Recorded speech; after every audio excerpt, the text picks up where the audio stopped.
Ku mengharapkan Ramadan kali ini penuh makna, agar dapat ku tempuhi dengan sempurna. Assalamualaikum warahmatullahi wabarakatuh. Alhamdulillahi rabbil alamin, wassalatu wassalamu ala sayyidil mursalin wa ala alihi wa sahbihi ajma'in. Qala rabbi shrah li sadri wa yassir li amri wahlul 'uqdatam min lisani yafqahu qawli waj'alni waziran min ahli, amma ba'd. Alhamdulillah, bersyukur kehadirat Allah Subhanahu wa taala, dengan rahmat dan kasihnya kita bertemu kembali pada sesi kedua tazkirah. Jadi untuk permulaan ini, saya mengharapkan tuan-tuan, puan-puan yang bersama-sama, moga-moga Allah berikan kesihatan, kekuatan untuk meneruskan amal ibadah pada fasa yang pertama di dalam bulan Ramadan ini. Dan moga-moganya, insya-Allah, Allah berikan kekuatan kita hinggalah ke penghujung Ramadan nanti, insya-Allah. Jadi, saya telah meninggalkan tuan-tuan dan puan-puan pada minggu sudah berkenaan dengan satu ayat Al-Quran yang berkisar berkenaan dengan kewajipan kita untuk melaksanakan fardu puasa di dalam bulan Ramadan, yang mana ayat tersebut berbunyi, a'udzubillahi minasyaitonirrajim, bismillahirrahmanirrahim, ya ayyuhalladzina amanu kutiba alaikumusiyam kama kutiba alal ladzina min qablikum la'allakum tattaqun. Yang bermaksud, wahai orang-orang yang beriman, telah diwajibkan ke atas kamu untuk berpuasa seperti mana yang telah diwajibkan ke atas umat-umat yang terdahulu. Moga-moga kalian tergolong daripada kalangan hamba-hamba yang bertakwa. Jadi di sini, setelah mana kita simpulkan pada sesi yang pertama dahulu, ya, berkenaan dengan satu perkara, puasa adalah suatu amalan yang dilaksanakan bukan sekadar pada syariat Nabi Muhammad SAW, tetapi pada umat-umat yang terdahulu. Yang keduanya adalah fokus kita yang akan kita bentangkan pada hari ini, insya-Allah, yang mana kita mengharapkan untuk Allah kurniakan kepada kita akan erti ketakwaan yang sebenar-benarnya di dalam diri kita ini. Dan tentunya kita mengharapkan di dalam bulan Ramadan ini kita bukanlah tergolong daripada kalangan banduan, pelancong, tetapi kita mengharapkan kitalah pengembara di dalam bulan Ramadan ini. Kerana apa? Kita tahu Ramadan yang kita lalui di waktu ini, kita mengharapkan dua perkara yang kita akan kejar. Pertamanya adalah persediaan kita di dalam bulan Ramadan. Kita berada di fasa awal bulan Ramadan, moga-moga di fasa awal ini kita telah menyediakan diri kita dengan sebaik-baiknya daripada sudut ilmu, kesihatan kita untuk menempuhi bulan Ramadan ini hinggalah ke penghujungnya. Dan yang keduanya adalah matlamat kita di penghujung Ramadan nanti, iaitu berdasarkan daripada ayat Allah sebentar tadi, la'allakum tattaqun. Apa itu?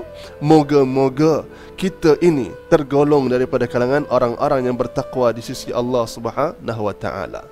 Oleh itu, penjelasan berkenaan dengan takwa seperti mana yang telah disebutkan oleh Sayyidina Ali bin Abi Talib karamallahu wajhah, iaitu takwa itu ada empat, iaitu al-khauf minal jalil, wal amalu bit tanzil, wal qana'atu bil qalil, wal isti'dadu li yaumir rahil. Iaitu inilah empat perkara yang ingin kita kejar agar erti ketakwaan itu sampai terbenam di dalam hati kita ini, insya-Allah. Yang pertamanya takut kepada Allah, yang keduanya adalah beramal dengan Al-Quran, dan yang ketiganya adalah redha dengan yang sedikit, dan yang keempatnya adalah bersedia dengan hari akhirat. Tanpa membuang masa lagi, tuan-tuan, ya, kita berikan fokus dan tumpuan kita kepada empat perkara ini. Moga-moga dalam tempoh yang singkat ini adalah sesuatu perkara yang mampu kita ambil perhatian sebagai satu bekalan kita menempuhi di dalam bulan Ramadan ini, insya-Allah. Yang pertama, erti takwa itu pertama adalah takut kepada Allah Subhanahu wa taala. Tuan-tuan, bila mana menyebut perkataan takut, Adakah takut kita ini sama seperti takut kita sesama makhluk? Contoh, kita takut dengan cikgu, kita lari daripada cikgu. Takut dengan polis, kita takut lari daripada polis tersebut. Tetapi hebatnya makhluk bila mana kita sebagai hamba takut kepada Allah Subhanahu wa taala, bukanlah erti kita jauhkan diri kita daripada Allah, tetapi inilah maksud takut tersebut, takut dengan kemurkaan Allah Subhanahu wa taala.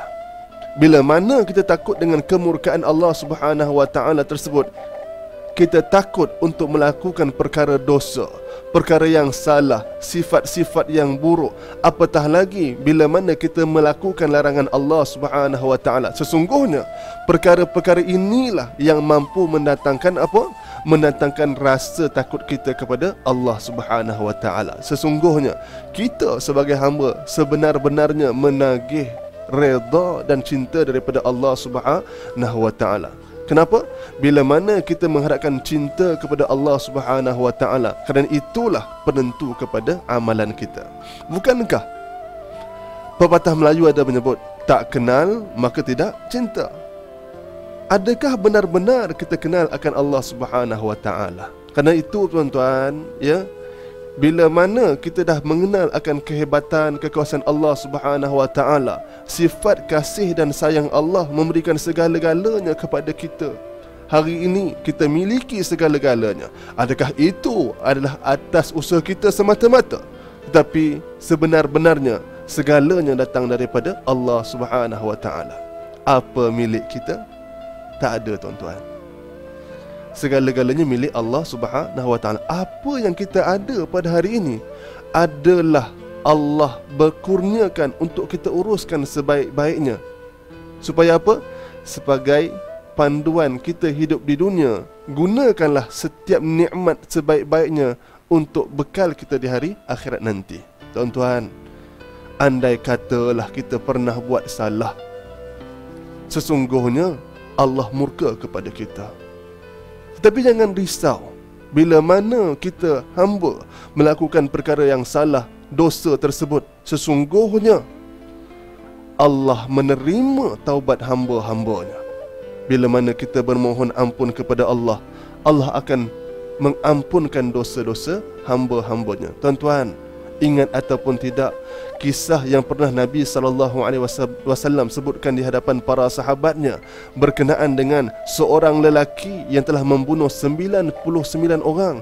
Kemudian lelaki tersebut rasa bersalah di dalam hatinya, dan dia bertemu dengan seorang ahli ibadah dan bertanya, adakah Allah menerima taubatku kerana aku telah membunuh 99 orang? Apa kata ahli ibadah tersebut? Dia berkata, tiada maaf dan ampun daripada Allah Subhanahu wa taala. Lantas dibunuhnya lelaki itu oleh pembunuh tadi, ya, dibunuhnya. Maka genaplah 100 orang, tuan-tuan. Tuan-tuan, 100 orang yang melakukan, yang telah dibunuh oleh lelaki ini tadi. Kemudian dia bertemu dengan seorang alim, ahli ilmu, dan bertanya kepada orang alim tersebut, aku telah membunuh 100 orang, adakah Allah menerima taubat aku ini? Maka apakah kata orang alim tersebut? Keampunan Allah melebihi daripada apa yang kita sangkakan. Pergilah engkau keluar daripada negeri ini, pergilah ke satu negeri yang lain yang mana penduduknya adalah orang-orang yang saleh. Maka di sana kau bermunajat, bermohon dan belajarlah ilmu agama. Sesungguhnya Allah akan ampunkan dosa-dosa tersebut. Maka lelaki ini pergi. Di dalam perjalanan, dia meninggal dunia. Turunlah malaikat rahmat dan malaikat azab. Dipendekkan cerita, diukur jarak di antara tempat yang dia nak pergi dengan tempat yang dia datang. Sesungguhnya jarak tersebut adalah sama, lebih hanyalah sekadar sejengkal semata-mata. Namun atas redha Allah Subhanahu wa taala, lelaki ini masuk ke dalam syurga. Tuan-tuan, orang ni belum sempat buat amal, tetapi Allah nak tunjukkan sifat kasih dan sayangnya kepada hamba-hamba tersebut. Tuan-tuan, kalau besar mana sekalipun dosa yang pernah kita buat, tuan-tuan, pernah sampaikah kita membunuh orang, tuan-tuan? Jadi di sini Allah cukup sayang kepada hamba-hambanya. Maka kesempatan inilah, tuan-tuan, bila kita nampak begitu besarnya kasih dan sayang Allah itu, maka kita rebutlah peluang di dalam bulan Ramadan ini, tuan-tuan. Itu yang pertama. Bila mana kita kenal Allah, maka bersedialah untuk melakukan tersebut. Persoalannya, apa yang perlu kita bersedia? Ini dia, beramal dengan Al-Quran. Tuan-tuan, beramal dengan Al-Quran ini cukup penting, tuan-tuan. Inilah penentunya. Kerana Sayyidina Ali menyebut beramal, bukan membaca, bukan memahami, tetapi beramal. Berarti di sini, tuan-tuan, Quran ini adalah suatu panduan untuk kita amalkan. Kenapa, tuan-tuan? Ini penentu kepada keimanan untuk kita memburu akan ketakwaan tersebut, tuan-tuan. Tuan-tuan, iman mudah kita sebut adalah apa yang terkandung di dalam rukun iman, iaitu percaya kepada Allah, malaikat, kitab, rasul, hari kiamat, qada dan qadar. Tuan-tuan, enam perkara ini adalah perkara bersifat keimanan yang tidak mampu dilihat, tidak mampu disentuh, apatah lagi untuk kita genggam. Tetapi orang-orang beriman, mereka meyakini perkara ini ada. Tuan-tuan, di dalam enam perkara ini, tuan-tuan, hanya 5 sahaja yang tidak mampu kita lihat. Satu yang kita mampu lihat, iaitu kitab, Allah, malaikat, rasul, hari akhirat, qada dan qadar. Kita tidak mampu untuk lihat perkara itu. Tetapi dalam enam perkara ini, kitab Al-Quranlah satu-satunya yang ditinggalkan kepada kita, yang diwarisikan kepada kita ini, untuk kita membacanya, memahaminya, menghayatinya, dan seterus beramal dengan Al-Quran tersebut, tuan-tuan. Beruntung kita pada hari ini Allah berikan kesempatan ilmu untuk kita belajar Al-Quran, tuan-tuan. Seandainya dengan Al-Quran ini kita boleh mempelajari dengan sebaik-baiknya, Allah akan berikan dan buka, menambahkan keimanan kita, tuan-tuan. Tuan-tuan, di dalam Al-Quran, di dalam itulah kita boleh mengenal Allah, boleh mengenal malaikat, boleh mengenal para rasul, boleh mengetahui keadaan hari kiamat, apatah lagi qada dan qadar, tuan-tuan. Maka sayang bila mana kita jadikan Al-Quran itu sekadar buku bacaan semata-mata, ataupun buku sejarah semata-mata, maka kita telah meletakkan tidak lebih daripada apa yang sepatutnya, daripada apa yang boleh kita dapat daripada Al-Quran tersebut. Kenapa, tuan-tuan? Allah telah janjikan 2 perkara. Orang-orang yang mana membaca Al-Quran ini, seperti yang difirmankan oleh Allah Subhanahu wa taala, a'udzubillahi minasyaitonir rajim, wa nunazzilu minal qur'ani ma huwa shifaa'un wa rahmatul lil mu'minina wa la yaziduz zalimina illa khasara. Yang bermaksud, dan kami, yakni Allah, telah turunkan Al-Quran itu sebagai syifa dan juga rahmah. Syifa ini penawar, rahmah ni kasih dan sayang, lil mu'minin, kepada orang-orang yang beriman, wala yaziduz zalimina illa khasara, dan tidaklah bertambah kepada orang-orang zalim ini melainkan mereka ini mendapat kerugian. Tuan-tuan, Allah berikan 2 perkara, tuan-tuan. Hidup dekat dunia ni bermacam-macam keadaan kita lalui, Allah berikan ujian kepada kita. Tetapi setiap ujian itu Allah berikan penawarnya, tuan-tuan.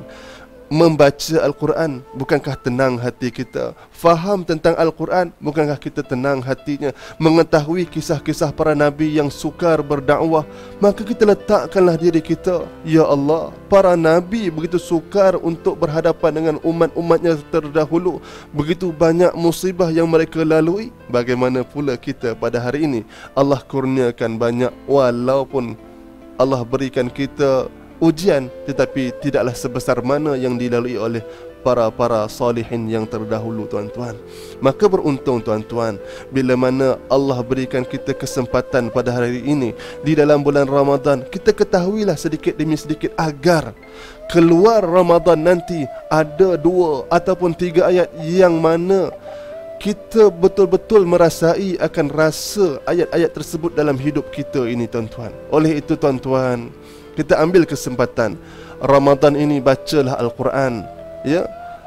Baca, janganlah sekadar baca, ya. Baca, janganlah sekadar membelik terjemahan. Baca beberapa kali dan cubalah fahami.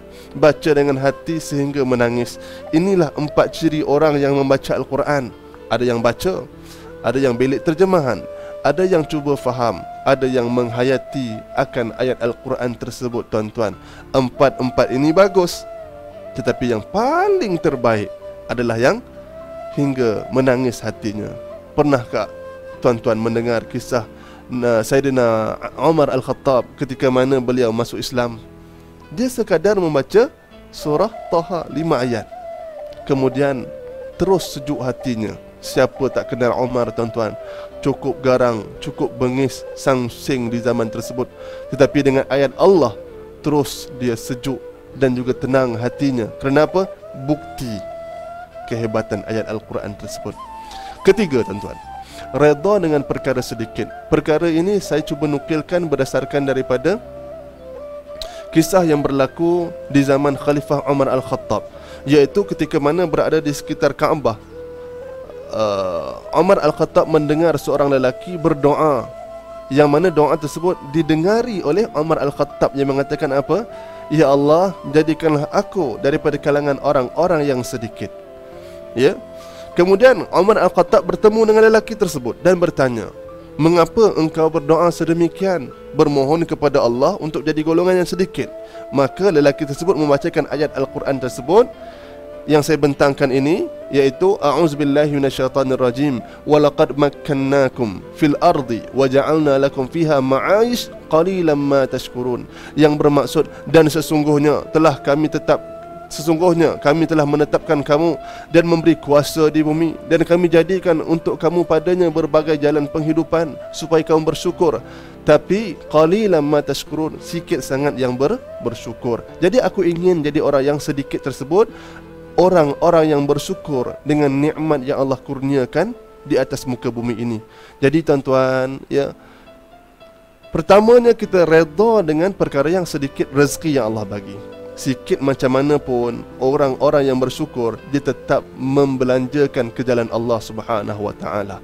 Bersedekahlah di dalam bulan Ramadan yang mulia ini. Allah akan ganda dan lipat gandakan lagi. Apatah lagi bila mana kita diuji dengan harta benda, Allah akan ganti dengan sesuatu yang kita sendiri tidak sangka-sangka, tuan-tuan.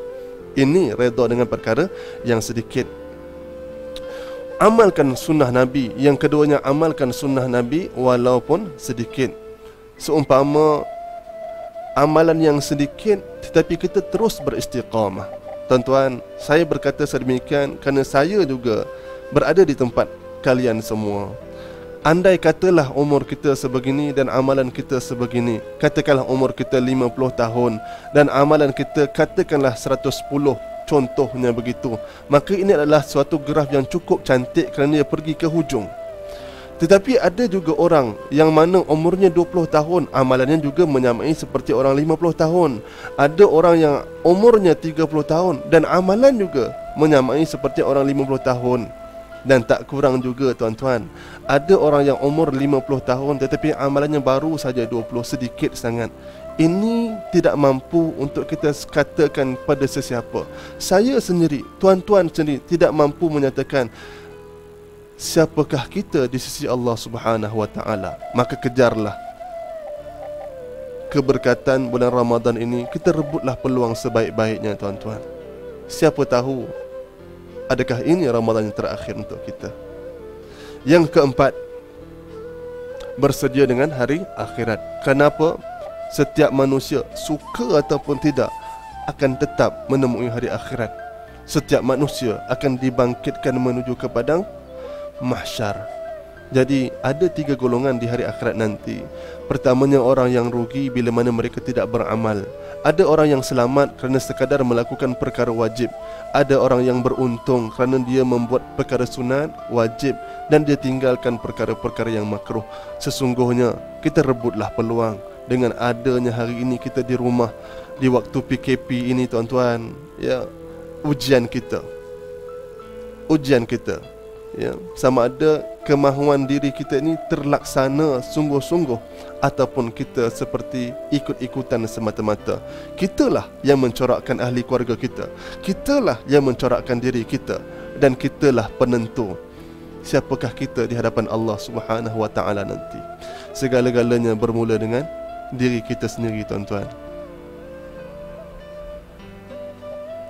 Dan Nabi SAW menyebut aktsaruhum dzikran lil maut wa asyaduhum isti'dadan lahu, iaitu orang yang banyak mengingati mati Mereka inilah bersungguh-sungguh kepada kematian. Inilah orang yang paling baik sekali tuan-tuan. Ingat akan kematian dan dia bersedia. Dan insya-Allah tujuan kita untuk merebut akan erti taqwa di atas muka bumi ini demi memburu syurga Allah Subhanahu wa taala. Dan semoganya tuan-tuan, pertemuan kita ini mendapat keberkatan dan redha daripada Allah Subhanahu wa taala. Semoganya Ramadan pada tahun ini adalah Ramadan yang terbaik dalam hidup kita. Rebutlah peluang kita di rumah bersama dengan ahli keluarga kita. Moga-moga kita tergolong daripada kalangan orang-orang yang mendapat redha, kebaikan dan keampunan daripada Allah Subhanahu wa taala. Saya mohon keampunan seandainya ada kesilapan sepanjang pertemuan kita. Baik dan buruk datangnya daripada Allah, berlandaskan kelemahan saya. Sama-samalah kita menuju ke redha Allah Subhanahu wa taala. Assalamualaikum warahmatullahi wabarakatuh.